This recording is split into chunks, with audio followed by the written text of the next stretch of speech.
So I wanted to introduce Dr. Ursula Valdez. She's a professor in environmental sciences program at the University of Washington, Bothell. Her areas of research are quite vast, but they include terrestrial community ecology, conservation and sustainability, conservation education, and international education and field research training. So with that, I will let Ursula take it away. Thanks, Ursula. Thank you, everybody, and thanks, Doran, and everybody at the UW Sustainability for inviting me to do this talk. And I'm so excited to share a little bit about something much more personal. So I hope you guys are hearing me well, and the screen is showing and everything. Is that okay? I hope somebody can let me know. Yes, you're looking good. We've got the screen. Okay, great. Thank you. So I'm just here in my garden from the front of my house. So first of all, again, thank you. And one of the things that I'm going to do today is I'm not going to talk about research, and I'm not going to talk a lot about things I've done in that field, but instead I'm going to share a personal journey in terms of how did I get to where I am now, and where kind of some of the paths that inspired me to follow a career in conservation, sustainability, and some of the things that inspire me, as I mentioned, not only places, but experiences and people. So I'm gonna start by showing, I don't know if you guys know, but I'm originally from Peru, and I came to the US actually in 2 different times to start graduate school. But my connections with Peru are very, very strong because, except for this year, because for the obvious reasons, I spent a lot of time in Peru, not only doing research, but also working with people, students in particular, and doing conservation programs. And also, take students here from UW to Peru. So my links are very strong, especially in the Amazon in terms of like career in conservation connections, but also my Peruvian origins are very close to like Andean and the coast and part of the Amazon and on Cusco area. So I've done research in those areas. So again, I'm not going to talk much about this, but I also want to kind of mention that I have a very strong connection now for the past, it's going to be almost 20 years with the Pacific Northwest. So as I mentioned, I came to the US for grad school, and then I got really excited about the opportunities that this area has in terms of not only education and the field in which I am part of, but also in the interactions with nature. And definitely having those aspects, and obviously now a husband who's from this area too, that make a really strong connection for me. And I feel like I'm a very fortunate individual in a way that I can have the best of 2 worlds. So I'm by training a tropical ecologist, and the first time I came to Seattle for a conference and a visit to the university, I was fascinated about Seattle, but then I was thinking, well, what a tropical ecologist will do here. And at that time, I didn't know the answer. Now I know, and it's been like a really fascinating experience for me to work both in Peru and in the Pacific Northwest, and have my life in these 2 like really amazing places.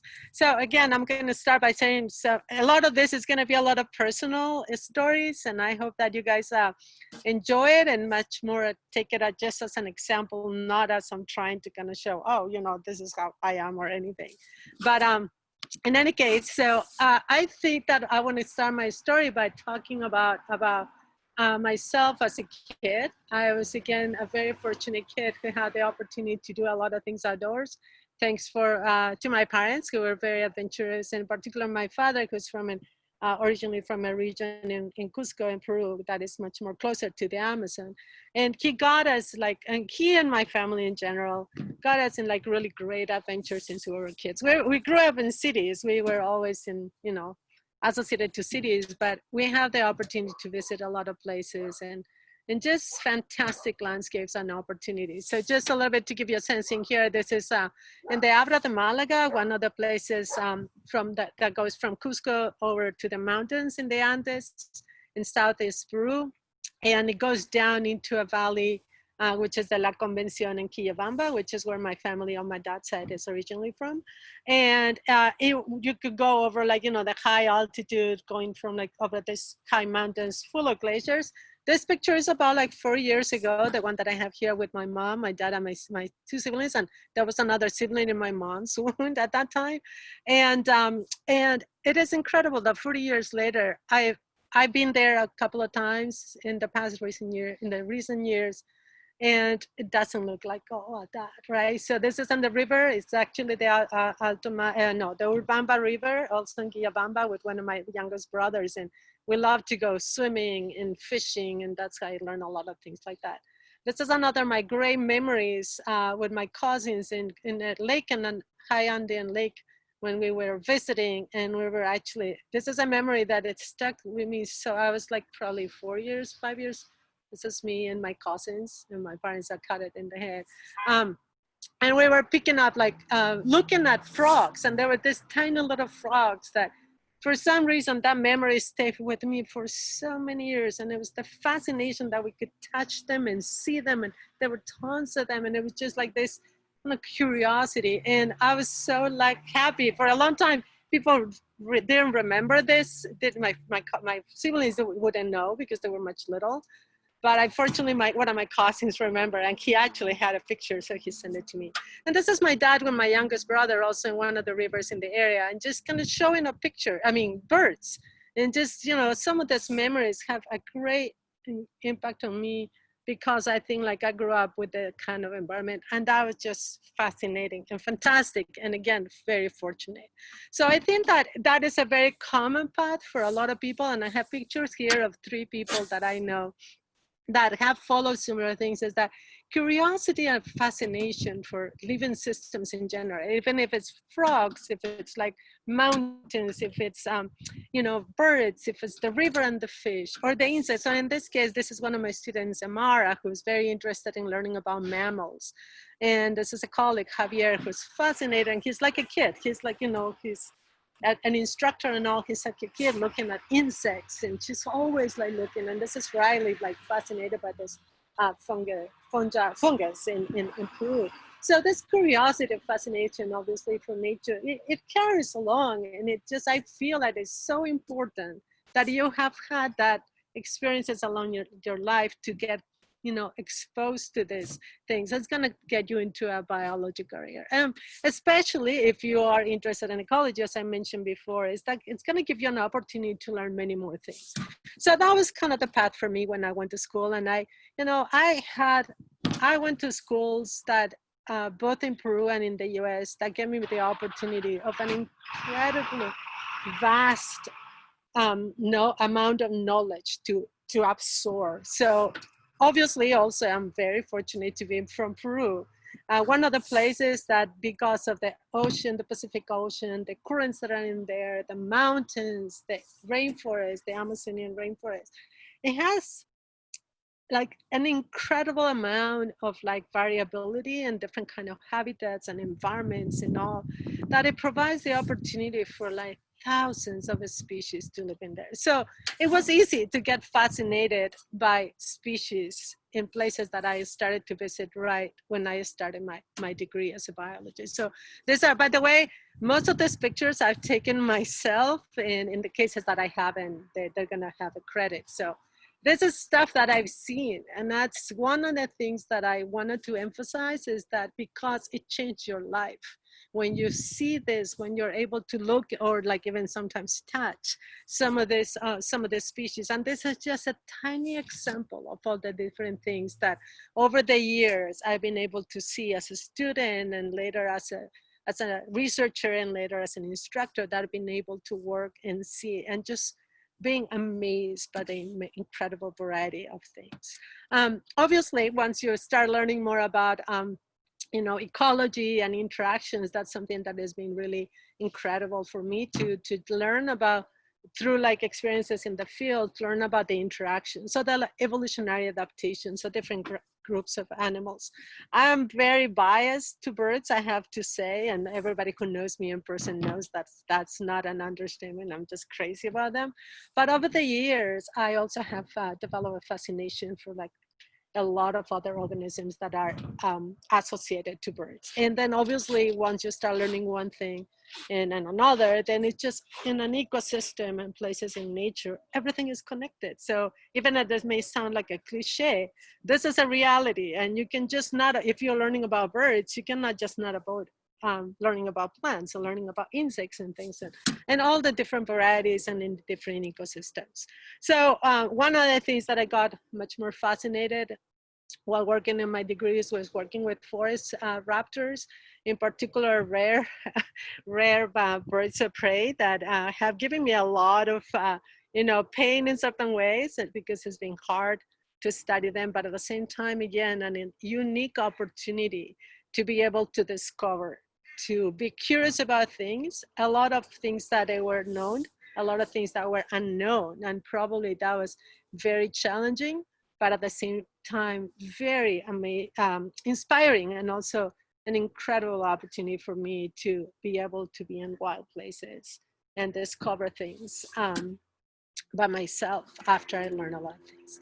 So some of the places that have been very significant in my path in conservation is that I have been very fortunate that since I was a student, and that was when I was like 21 or 22, I think, I had the opportunity to go to one of the most, as a field assistant, as one of the most incredible places in the world, I would say.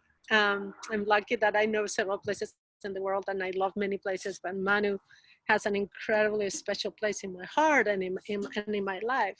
And just this place is deep in the Amazon, fortunately, despite that a lot of threats to the Amazon rainforest of Peru in particular. So it's deep in the Amazon with very restrict access to these places happen. And that's a place where I take my students from UW every year in an exploration seminar. But for me, having the opportunity that when I was a 20-something-year-old, very early in my 20s, going to this place with absolutely no knowledge of a lot of things, and having the opportunity to work with a woman who's been, Dr. Martha Groom, who's been my advisor and many along the way, and also now as a colleague and a very good friend, having that opportunity to discover a different world of wildlife, wilderness, untouched ecosystems, mostly untouched, nothing is completely untouched, but untouched ecosystems by, mostly untouched ecosystems by humans. It gives you a perspective of looking at the world with different eyes. And I think having those opportunities is so crucial in the path for people like me and many of my students who are in that field, and many of people who may be interested in that field. So again, all of these images are from trips to Manu National Park, either near the lake or along the river, at the Manu River, and things that I say we because me and my students and colleagues, we have seen it, and I've taken these pictures. It just, I cannot even describe. I'm probably gonna be, I could talk about it all day long and just telling you. And some people actually get tired about sometimes when we're at a group of biologists and we cannot stop talking about all the wonderful things that we see in these places.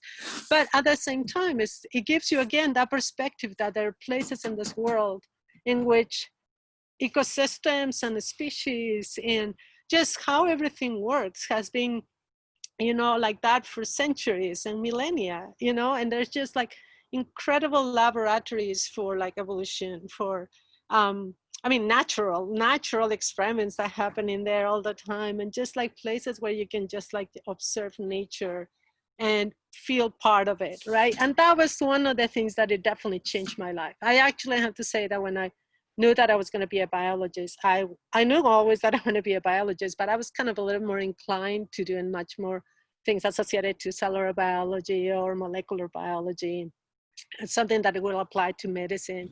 But it wasn't until this experience of me going to Manu the very first time with Martha that it really changed my life. And that's when I decided that, I wanted to be a field ecologist, but at the same time, it made me appreciate coming from the city, having a kind of a privileged life in there, give me a completely different perspective of how nature works and how it's so vulnerable and at the same time so powerful in many ways. So along with that, while you're going into degree, you're going to learning not only about this fascinating species and all that, but then you start learning a lot about other information that is very significant. Then you're, looking at diversity in terms of species richness, obviously for different groups that are being found in there. And you can always see that, Southeast Peru, the region when I've been working, it has this really nice dark spots in there. And that was like, wow, there's just so many species. And there's been, you know, decades of work by different scientists who have been documenting and studying all these ecosystems. And it makes it really, really important. And, you know, some people sometimes, and I know probably most of you guys, hopefully not, think that when we talk about Amazon, we always think about Brazil, right? It's kind of like the standard.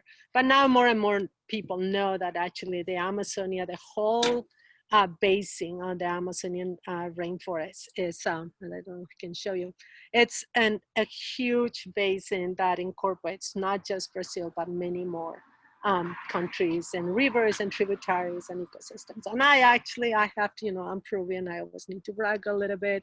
I always make sure that people know that the actual Amazon River starts in Peru. So the Ucayali River and the Marañón coming from, that's not in the picture here, actually it's just right here, but the Ucayali River and the Marañón coming from the north are forming the Amazon. And then it just runs all the way to the Atlantic and changes pieces and names here and there, but that's kind of the main river, the main origin of that. So really interesting things. But at the same time, another thing that you learn as a student and along this path is that obviously all this beautiful stuff, it's like right now, and it's been for a while, highly threatened, right? So there's lots of deforestation, species extinction, resources are being taken at really high rates because of human population demands, and agriculture and many other things are highly affecting this.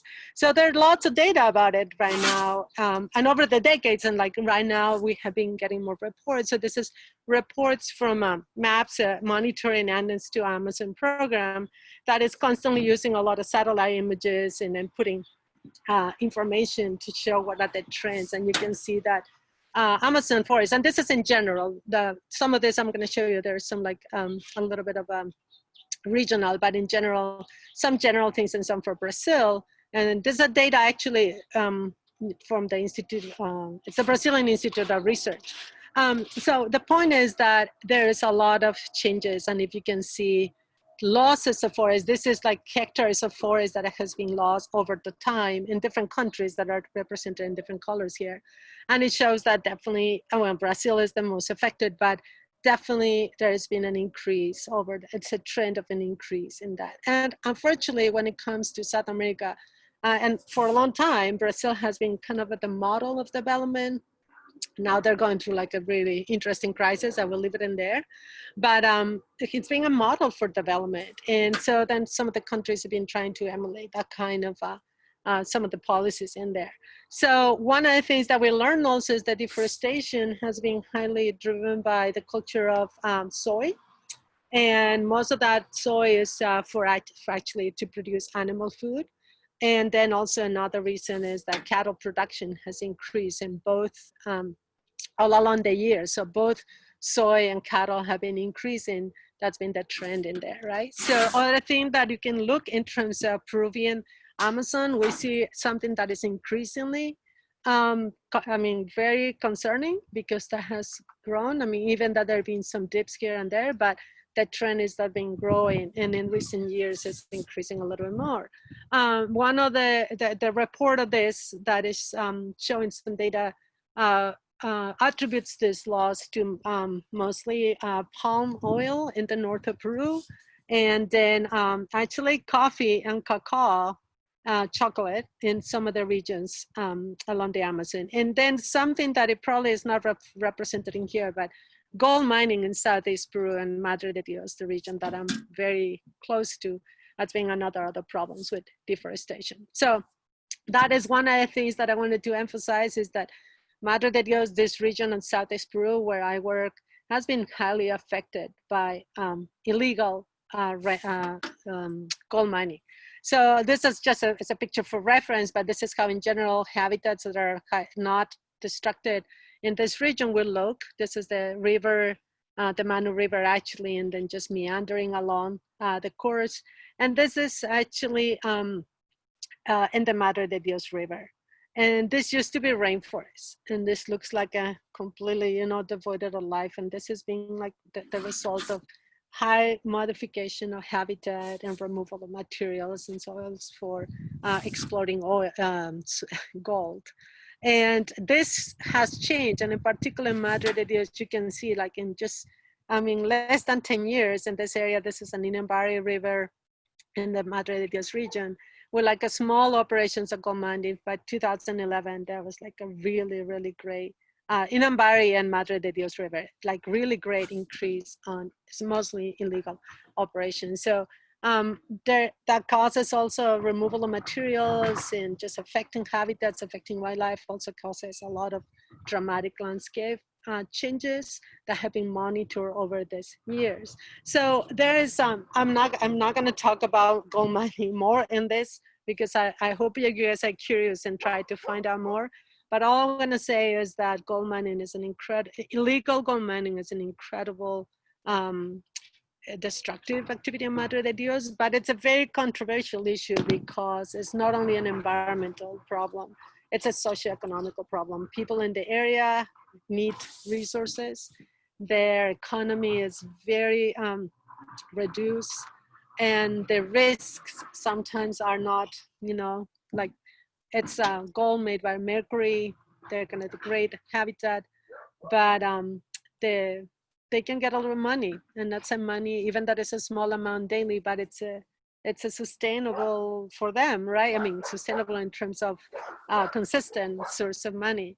So it's not only causing habitat degradation, but at the same time, these illegal operations cause a lot of human exploitation at different levels, labor exploitation and sexual exploitation. And it's a really, really difficult problem to deal with. It has reduced slightly in the past year due to some control in a particular area, but it's something that there's not a big, you know, direct solution for that. But anyway, so the forests in the Amazon has not only have that problem, climate change is one of the very big problems in the area, and rainforest is predicted to maybe by the 2050 to become a savanna. So lots of droughts are increasing in northern Brazil, Peruvian areas, northern in the Altiplano, and then in the area of Bolivia. And then, as I mentioned, you know, by 2050, there's supposedly that the temperatures are going to be much higher, and we're going to see much more changes in the habitat. And we are actually seeing it some just by human deforestation. There's a lot of habitats that are kind of established different dynamics now. You can see a species that are migrating, extending their habitat, their distribution, because open habitat is becoming available in this area of Madre de Dios. So anyway, there's fires, and you probably have heard about like recent fires in the Amazon. So we're just getting into like a very critical situation. So what my point of making this is like, this is the kind of knowledge and the kind of information I learned over these years that it started to create an impact on me. Because it was just not just looking, you know, many people think that when you're a biologist and you like birds, it's like, oh yeah, you're a tree hugger, you like birds, you know, just do your thing, you're just this dreamy person. I mean, it is much more complicated, and the impacts of learning this information are much more bigger than just wanting to know the names of birds or appreciating the names of birds or species or anything. It's bigger than that. So this is kind of my pitch for the Amazon and kind of my original path, right? But I told you that I'm also very connected to the Pacific Northwest. And that has been another, learning about the Pacific Northwest as a first PhD student, and then learning while teaching and while getting to know these places, and like either by personal trips with my husband or doing them field trips, has had an incredible impact on me too. But knowing, first of all, you always appreciate places with nature and beautiful landscapes. So this is in the Puget Sound, and all these pictures have been also taken by me and during our trips. And this is the Puget Sound, that's on One Island, Shai Beach. This is a park very close from our house. Actually, this is on our campus. And just, you know, species and landscapes that are fascinating and iconic. And again, not only beautiful, but at the same time, they have an incredible impact on the life of a species and humans in this part of the world. Not only affecting, you know, not only having like incredible ecosystem interactions between, the Puget Sound, the orcas, the salmon and the forest, and so on, and the rivers and the dynamics of all this area. But at the same time, the impact of having humans, and not only now, just because we like this and we love orca whales and we eat salmon or whatever, it's just because of all these traditional and ancestral connections between Native Americans in the Pacific Northwest and humans. So when you look at that, and then to me, actually, orca whales have become kind of my symbol of like action in terms of that. And you know that about, there's orca whales actually distributed all over the world. There's like population is something, I mean, it's not huge, but it's something about like 50,000 or so. But there are few populations of those that are, there are not the kind of orca whales that either they travel along the ocean, they're migratory or they're transient, and the ones that are deep, far away in the ocean, that the ones that we don't know much. But there's a few populations that are resident, and they're very distributed in smaller places or reduced places. And one of them is the southern orca whale. So I know that for many of you guys who are like listening right now, and you are from here, this is not news, right? So orca whales are so iconic and fantastic. And I'm gonna show you like a video, I hope it will play. This is during a field trip with my students to the San Juan Islands, where the university has a station, and we go. So we're seeing a small pod of, and you can hear the students. And this is one of the resident pods. So this population of orca whales, which it used to be in the 200s or something by the beginning of the 19th century, a little bit more than 200. That was the population that if they have reduced areas, then they're easy to find. And there's our species, this is a population that actually has a very limited like environment that they can use, and also their diet. So they feed almost exclusively in Chinook, they eat salmon. There's different than the other populations that are, that you can find in South America and other oceans, besides the Pacific, in which they will eat other kind, they can eat mammals, they can eat fish. And we actually have some of those populations going through the Pacific Northwest here. But the southern resident orcas are fed only in salmon. And that is something that is kind of actually associated to the reason that they're being reduced. Also, they have been affected by a lot of the captures that they happened in the early 1900s or in mid 1900s for recreational purposes, and a lot of parks and zoos that they have those. Many of them were extracted from these habitats. And again, I cannot talk a lot about orca whales. I wish I could, but I highly encourage you, for those of you who don't know anything about the southern resident orca whales, learn some more, because it's a fascinating evolutionary, they have a fascinating evolutionary history, and just their natural history is just like really, really amazing. So the populations have decreased. There was a little bit kind of a really hoping of coming in the 2016 with all the babies and so on, but the population is crashing again. There's by January 2020, there's an account of 73 individuals only, and they live in family groups, and they have very, very important for this ecosystem. So one of the orcas that, and here you can see the trends of their populations, obviously. One of the things that it makes the orca whales, the southern residents, really fascinating, as I mentioned, is that they're highly associated to the Chinook salmon. So Chinook salmon in particular is the main diet source, and they eat some other salmon and other salmonids, but it's a very restricted resource. And salmon, which again, I cannot talk about it again, but that's another, again, I cannot talk about them. But that's another fascinating species of the Pacific Northwest that are in high danger because of over-extraction, farming of, farm salmon, and then just like pollution, climate change, and all. And actually the orca whales too, the orca whales are being threatened not only by obviously their diet, which is the main problem, but also climate change which is direct and indirect cause, and then the traffic of boats and along the Pacific, along the Puget Sound and the San Juan Islands, and some other problems with like pipelines and oil transportation, which again, it's a very complicated thing. So, but these are stories, right? Make very compelling cases for understanding the urgency to work in not only work for the conservation of the species directly as a researcher, studying them and doing campaigns and everything, but also to educate the public. So it is so important to talk about these stories in the different parts of the world. And obviously, you know, that is the concern of like so many of us, like right now, climate change is, I mean, we're just literally seeing the tip of the iceberg.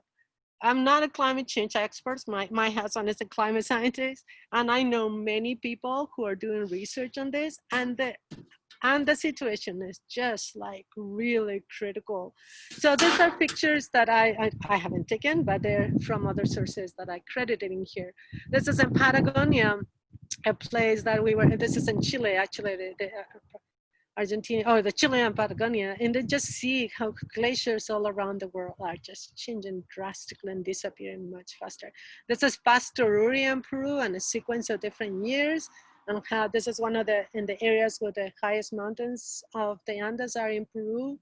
And I mean, this is not very recent. If I know that some of my colleagues have pictures of very recent, and the diminishing of the glaciers much higher.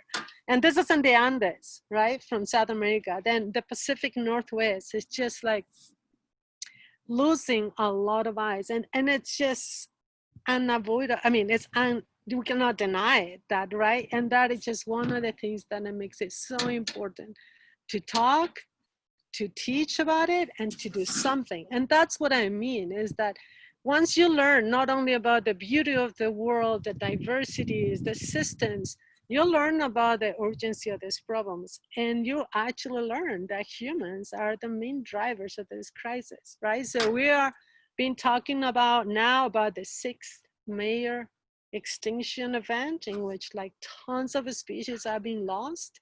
And unfortunately, and I don't want to feel anybody bad that I hate humans or anything like that, but it is humans who are doing that. No matter, you know, no matter how many good things about human population there is a lot of other problems. And we're losing a species in all the different taxa, we're losing habitats, we just have the major threats of biodiversity, which I presume in this picture from an article, Professor Ayudab, Lawler et al., like habitat destruction, we have invasive species, over-exploitation, and climate change. And when you put it all together, it's highly accelerated by humans.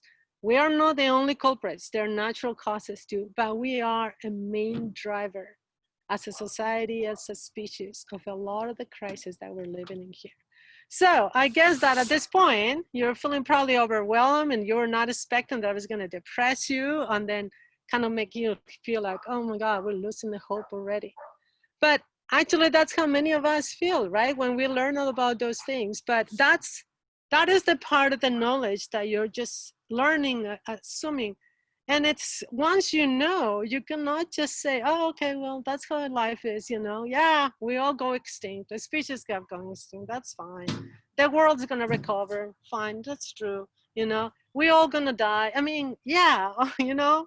But the point is that when you learn about this, how can you just not do anything? How can you just not involve yourself?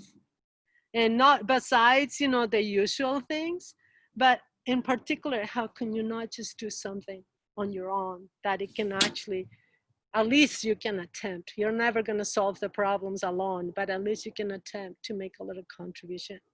And that's what I'm kind of trying to kind of bring it back again to my own experiences on how learning about this, and especially having life-changing experiences, like going to these places, like doing things, like learning firsthand and all, and having really awesome role models, which I have to say that I'm so lucky that besides my parents and my grandparents, who were fantastic people who were associated to nature, I had to attribute some of my opening experiences to these three women that I'm here in this picture with. So Martha Groom was she was a grad student at the time, and I couldn't find a picture from the past. I have it somewhere, but I couldn't find it. This is last year when we went back to Cochagashu after 30 something years, I think, or 20 something.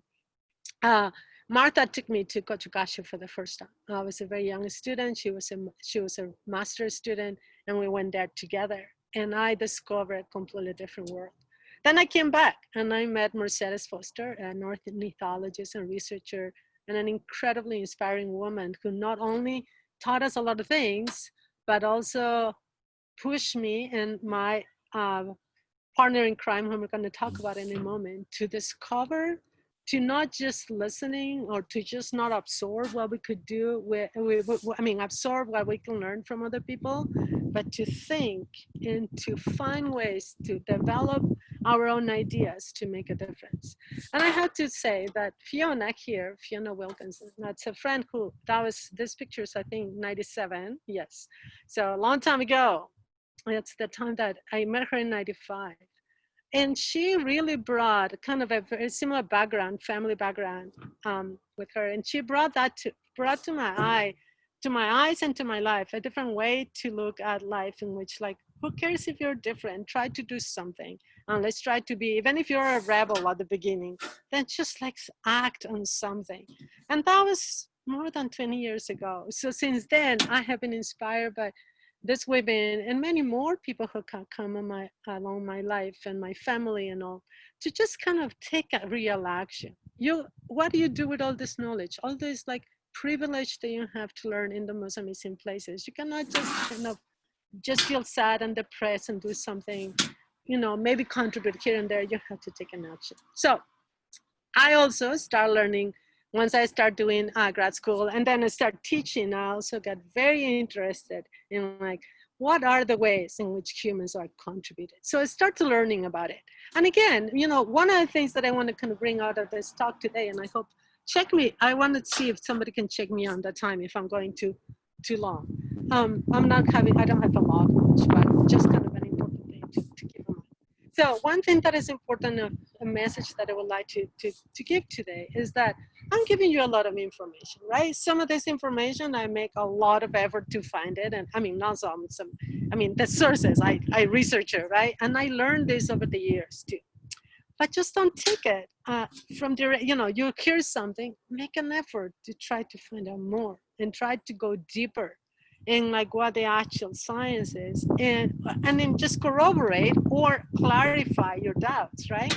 So I keep being interested in this. What do we do?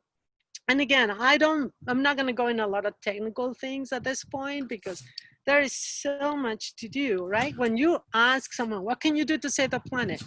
Here it is. This is just an example of all the 1,000 things that I will show up. And this is I just did random search in the internet, right? Just like, yes, 10 things you can do to change the planet, what you can do. I mean, even the Pope, and I think my mom is going to be happy that I mentioned the Pope because I'm no longer I grew up Catholic and I'm not longer religious, but I appreciate a lot of efforts from many religious leaders who make an effort to protect the environment too, but she's going to be happy with it. But in any case, the point is that it is really important that we look at all this information and then do our own research and then look at the real science. And then we may not necessarily need to be researchers, but we can apply some of these things to different aspects of our life. So look at this, even like now in the coronavirus pandemic, there's an impact, and it's true. There's a lot of these things are true. We just need a little bit more of data and monitor things in here. Not all are perfect recipes for solving the planet. We're not gonna do that, to be honest. I think that's such an ambitious plan, but we have to kind of take the responsibility, especially if you are working in this field, right? So I'm just gonna kind of tell you like a little bit of how do I think about it. So first of all, I think that the real commitment, it's really hard. It is the hardest one to just kind of look at this beautiful world, get inspired by that, look at your friends, look at your family, look at your, I don't have kids, but my family, my sister, my brother have. And look at them and look at the friends' kids. and look at the future. And it's like, really? You just want to kind of say, well, you know, I'm fine. I'm going to die. Everybody dies for something. Yeah. No, I mean, we can, right? So it really, and it's hard because it's not an easy thing that you're going to say, okay, I'm going to just change this completely from today to tomorrow. No, that doesn't happen. That it takes sometimes 2 decades to kind of feel slightly in a better place, not in a good place ever, but just kind of do it a little bit. And I think I get inspired by that. I get inspired by having direct experiences by looking at the Andes firsthand. This is last year. These are the glaciers in the Urubamba Valley, a place that is very dear for me, not only for I have, you know, my family living in the area, but also people that I know, friends, and then, you know, students that I take, and my memories from my infant, when I was a kid. And I've seen these glaciers 20, 30 years ago with much more ice, with much more snow. And then we talk about, you know, agriculture and all this is the place with the food security, and all those things are important, but I feel very connected to it because of my personal experience. This is a picture from a conservation center where I work in Madre de Dios in a side project, and that's a life project. And this is looking through the city of Puerto Maldonado, a city with a lot of problems, with a lot of challenges, but with a lot of value, with a lot of like richness, cultural, and like gist of people, and a lot of possibilities to look for a better future. And then just, you know, places, people mean a lot. And I think it's something that it could be at least a very first incentive. The other thing is, like, again, educate yourself and act for those things that it can just have an impact on you. So this is something I posted on 2018. This is during a field trip for my natural history class that we ran the San Juans again. And I don't know if you heard it, but there was a orca whale that had a baby and carried it for almost 18 days, and that was dead. And then after a while, you know, then it just, yeah, the baby disappeared. And we saw them. And as we were in this park where you can actually be with the researchers, they can tell the individuals who they are and all. We saw them, and this is one of them is J35, which is the female that lost the infant. And this little guy, this was J50, that they were, it's actually, I thought it was a female, and they named it a Scarlet. And this baby was joining that group, but it was already ailing. And you can see on I'm talking again, thinking about it. I posted because it was very impactful for me to see these animals, these icons from the Pacific Northwest, and this J50 died later, and it disappeared.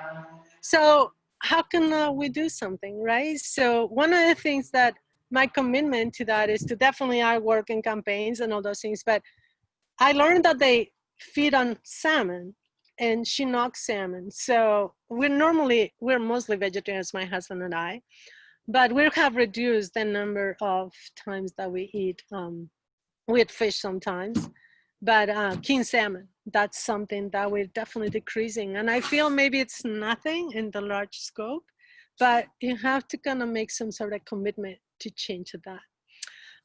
Education. My commitment to education is in science and conservation in a way that I love teaching at the university, and I'm so lucky that I can teach ecology, conservation, natural history courses that are really fun, very depressing sometimes, but at the same time, we have the opportunity to inspire students by giving them opportunities. So here we have some students who come along. Well, sometimes I do things in the classroom, right? Providing opportunities for them to learn in there.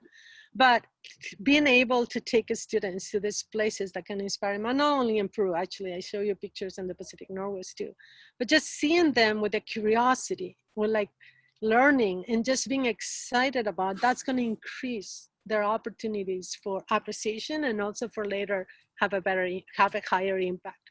I work with local communities in Madre de Dios. I work with Peruvian students, training them in different aspects, and also providing opportunities for them to learn more about even places that are really close to them, but just in many kids in the cities that they don't have the opportunity to learn outdoors.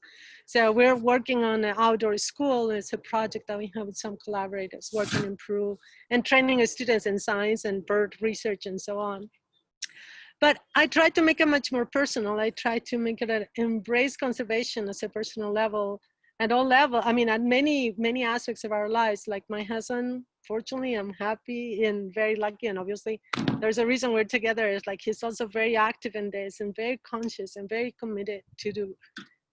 And I wouldn't call it sacrifices. I would actually call it like ways to improve our lives that are going to be fitting into like how ecosystems work better. And we always, no matter what, we are always as humans are from a very privileged position that we take too much. So we just need to be like much more humble. And instead of taking so much out of the ecosystems, we have to kind of back up and then have enter into them as part of it. And that's one of the things that I'm always trying to work on. Not that we do it all the time because it's really difficult, but we're trying to work on that.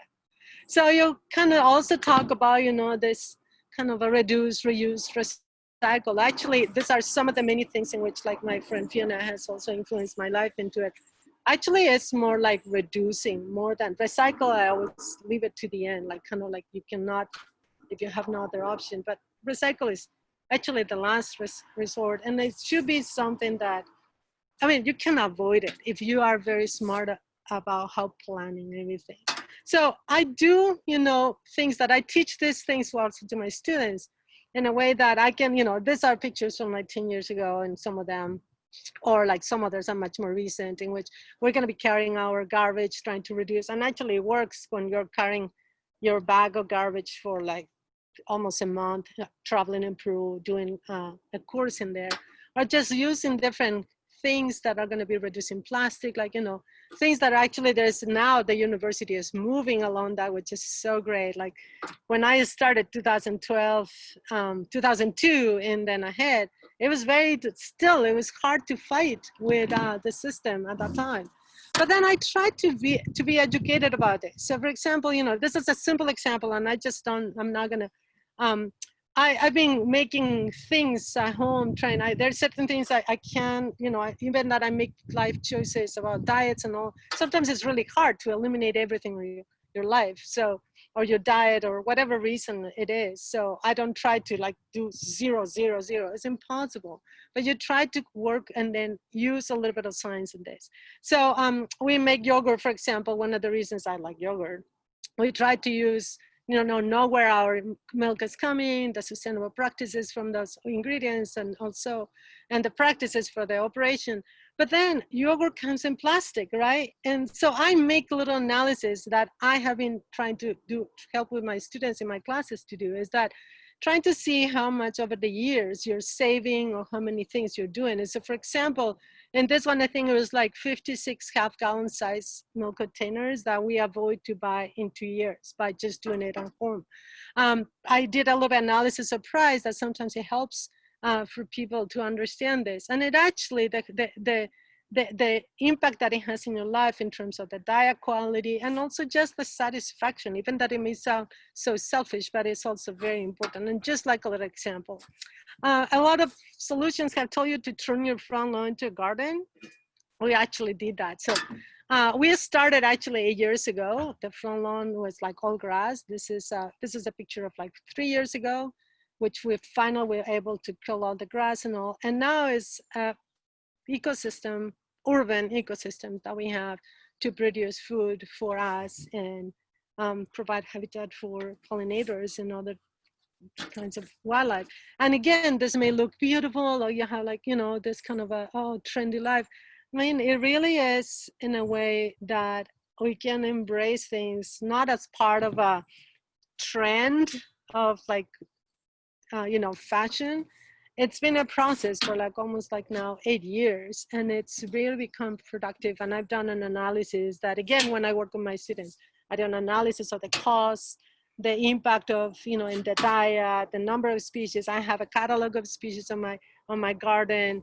I'm trying to identify all the different things that live in there. And then the cost of the food, the amount of food that we produce, and then how much we save. Last year, I made an estimate that given all the costs and everything that we invested, last year we have a saving of like $1,200, and we ate really well, and we have all this like space for not only again for us, but for birds and pollinators. So I don't want to change, tire you with more examples, but just kind of bring you a little bit example on how you can use what you learn. You can use the science to just apply it in your life. And it definitely, one of my favorite things is to engage young people. I mean, even it sounds cliche, that's where the future is, right? So these are pictures with my nephews and my nieces, and just kind of like teaching or just enjoying or sharing the fascination for touching carefully, but discovering wildlife the same way, the plants, the insects, the same way that I did when I was a kid, the same way that this is Manu, one of my nephews, with Gael, another one of my nephews, just trying to, they were afraid to make I think it was a spider, and there was the spiders and ants. They were in this. There's I think the spiders in here, and just walking in their hands, and something that sometimes kids like freak out. And there's like kids of my friends here in Seattle too that, just instilling that fascination and just curiosity for wildlife, for nature. It's just so important to make a different future. I think that's it. And again, you may agree or disagree, but this is just how I see life and how it is. And at the same time, enjoying life in many ways while contributing and then being benefited, right? So, I mean, if you think about climate change and fossil fuels and all that, and you are still driving to every single thing and doing everything like business as usual, then it has to be a way to change. So we still drive very little, but we still do. So it's unavoidable. But every time we can, we're just trying to use a bike to do different things, even to go and vote, which is another very important thing. If you want to do anything for changes, it needs to come not only from personal, it has to be